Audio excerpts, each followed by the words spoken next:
Mans ideālais bildinājums varētu būt kaut kas ļoti romantisks pie jūras, kad ir saulrietis un ir silti ārā, ar šampanieti, ar zemenēm. Es domāju, ka tam vajag būt tieši papildinājumā ar kaut ko jaunu, pieņemsim aizvest uz kādu jaunu vietu, un tāds viss jau vienkārši, tu par visu jau brīnies, un tad vēl to tā kā odziņa, tad vēl vispār, man liekas, to nav iespējams aizmirst. Es personīgi gribētu, lai mani bildinātu, kad es lietas var izplēt, tad es justos vienkārši superīgi. Es gribētu, lai tas būtu tā kā pārsteigums nakts vidū, tev pēkšņi piezvanītu, aizvestu kaut kur tālu prom, kaut kur, nezinu, kaut kāds 100 metrus, pieņemsim no dzīves vietas.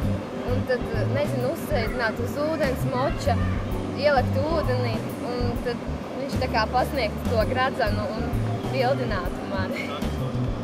Par cik es spēlēju grupā, tas varētu būt kādā koncertā, kaut kādā кульминативā брīdī, uzaicināt viņu skatu. Ой, я тут видела по телевизору, тоже красиво предлагали, конечно.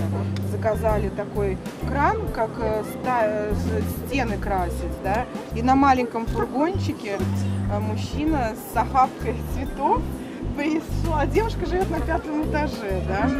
И вот он пришел туда, стучится мне в окно, испугалась, короче, там все, цветы, кольцо, ну, так, конечно, согласилась.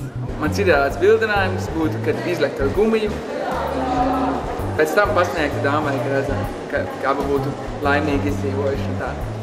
Atnāc mājās, pilnīgi neko nezinu pēc darba, atnāc un tev vienkārši sagaida, tev tur ir mājās uztaisīts vakariņas un viss ir tas brīdis, kad, viņš dara to.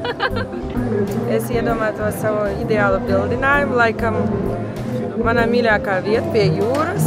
Varbūt ne gluži kā pa televizoru rāda tos šovus lielos, tur visi cilvēki, bet tā, lai būtu tā tiešām romantiski arī pārsteigums tāds variants. Bet varbūt ne pasaules mērogās.